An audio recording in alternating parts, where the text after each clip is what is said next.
जय हिंद दोस्तों, वंदे मातरम।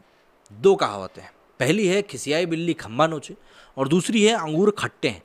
दोनों का कहीं कहीं तात्पर्य यही है कि देखिए, जो चीज़ जब होनी चाहिए तब अगर नहीं होती है तो इंसान किस प्रकार से व्याकुल हो उठता है और व्याकुलता के भाव में वो किस प्रकार की दकियानुसी चीज़ें कहने लगता है। एग्जिट पोल्स के नतीजे सामने आए हैं जिसमें कि योगी आदित्यनाथ यूपी में दोबारा सरकार बनाते हुए दिखाई दे रहे हैं। तो ऐसे में दूसरी सबसे बड़ी पार्टी समाजवादी पार्टी, जाहिर सी बात है थोड़ी बहुत तो खिसियाएगी, क्योंकि इस बार अखिलेश यादव ने अपना पूरा दमखम लगा दिया था। कांग्रेस को भी साथ नहीं लिया था, जो कि उनके लिए पता नहीं क्या ही काम कर पाती। खैर छोड़ें उसको। तो अब देखिए, एग्जिट पोल के जो नतीजे सामने उससे थोड़ी बहुत तो तिलमिलाहट होती है और इन सब तिलमिलाहटों के बीच में एक बार फिर से ईवीएम बिचारी को ही निशाने पर लिया गया है और एक बार फिर से ईवीएम को बोला जा रहा है कि भैया सब गलती तुम्हार ही है। अब समझते हैं क्या कुछ हुआ है और क्या कुछ रिएक्शन में चीज़ें सामने आ रही हैं। पूरी बात तफ्तीश जानते हैं। समाजवादी पार्टी के सुप्रीमो अखिलेश यादव ने उत्तर प्रदेश विधानसभा चुनाव के बाद आए एग्जिट पोल्स पर सवाल खड़े किए हैं। बता दें कि गुरुवार 10 मार्च को आने वाले चुनाव परिणाम से पहले लगभग सभी एग्जिट पोल्स में भाजपा की बड़ी जीत दिखाई दे रही है, जिससे पता चल रहा है कि योगी आदित्यनाथ दोबारा देश के सबसे ज़्यादा जनसंख्या वाले राज्य के मुख्यमंत्री के रूप में लौटने वाले हैं। तो इसी के साथ साथ एक नई प्रेस कॉन्फ्रेंस में अखिलेश यादव रोते रोते हुए दिखाई दिए, मतलब काफ़ी ज़्यादा नाराज़ दिख रहे थे। उन्होंने आरोप लगाया कि एग्जिट पोल्स ये धारणा बनाना चाहते हैं कि एग्जिट पोल्स में भाजपा जीत रही है। उन्होंने चुनाव आयोग पर ईवीएम के साथ छेड़खानी के भी आरोप मर दिए। उन्होंने कहा कि ईवीएम को गलत तरीके से लेकर जाया जा रहा है और हमें सतर्क रहने की ज़रूरत है। उन्होंने आरोप लगाया कि ईवीएम को उम्मीदवारों को बिना बताए ले जाया जा रहा है। उन्होंने इसे चोरी बताते हुए कहा कि हमें अपने वोट बचाने की ज़रूरत है। यूपी के पूर्व मुख्यमंत्री ने इसे लोकतंत्र बचाने का आखिरी मौका भी बताया, बताते हुए कहा कि वो इसके खिलाफ न्यायपालिका का दरवाज़ा खटखटाएंगे। उन्होंने दावा किया कि उनकी पार्टी अयोध्या में जीत दर्ज करने जा रही है, इसलिए भाजपा नाराज़ है। उन्होंने चुनाव आयोग के अधिकारियों को भी साजिश में शामिल होने का बताया। उन्होंने अपने कार्यकर्ताओं को वोट बचाने का संदेश दिया। उन्होंने किसान आंदोलन की तरह अपने कार्यकर्ताओं को बैठने के लिए कहा है। अखिलेश यादव ने ट्विटर के माध्यम से भी अपील की है कि वाराणसी में ईवीएम पकड़े जाने का समाचार राज्य की हर विधानसभा को चौकन्ना रहने का संदेश दे रहा है। मतगणना में धांधली की कोशिश को नाकाम करने के लिए सपा गठबंधन के सभी प्रत्याशियों और समर्थक अपने अपने कैमरों के साथ तैयार रहें।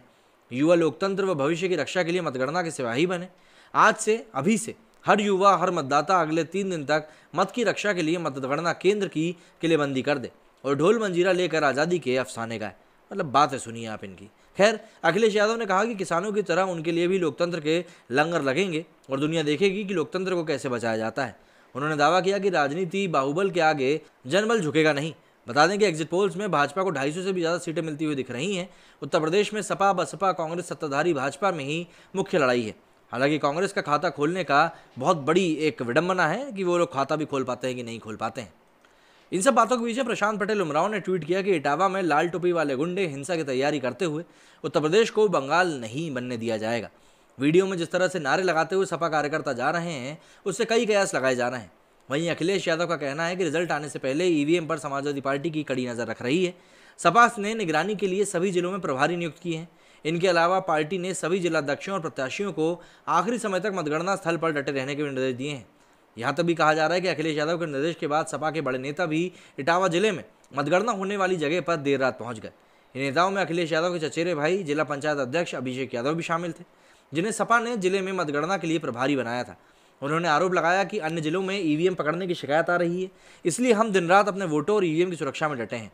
मीडिया रिपोर्ट्स के अनुसार इस दौरान जिला अध्यक्ष गोपाल यादव ने कहा कि यहाँ पर कोई गड़बड़ी नहीं होने देंगे।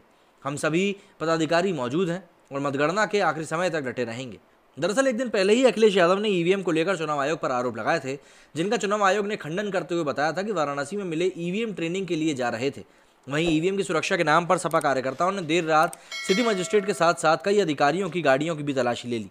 यहाँ तक कि अखिलेश यादव के चचेरे भाई अभिषेक यादव सपा कार्यकर्ताओं के साथ मतगणना स्थल के गेट पर ही धरने पर बैठ गए, जिसकी सूचना मिलने के बाद पुलिस प्रशासन के अधिकारी मौके पर पहुंच गए। पुलिसकर्मियों को देख सपाइयों ने अंदर जाने से रोक दिया। साथ ही सिटी मजिस्ट्रेट और एसपी सिटी की गाड़ी चेक की।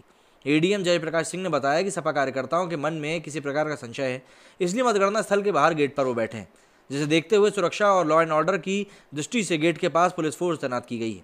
स्ट्रांग रूम कड़े सुरक्षा घेरे में है। गौरतलब है कि समाजवादी पार्टी के सुप्रीमो अखिलेश यादव ने यूपी विधानसभा चुनाव के बाद आए एग्जिट पोल्स के बाद सवाल खड़े किए हैं और जाहिर सी बात है, जब आपको दिख रहा है कि आपकी हार स्पष्ट रूप से सामने है तो आप थोड़े बहुत तो खिसियाओगे। मेरे स्टूडियो में फिलहाल इतना ही। जय हिंद, जय भारत।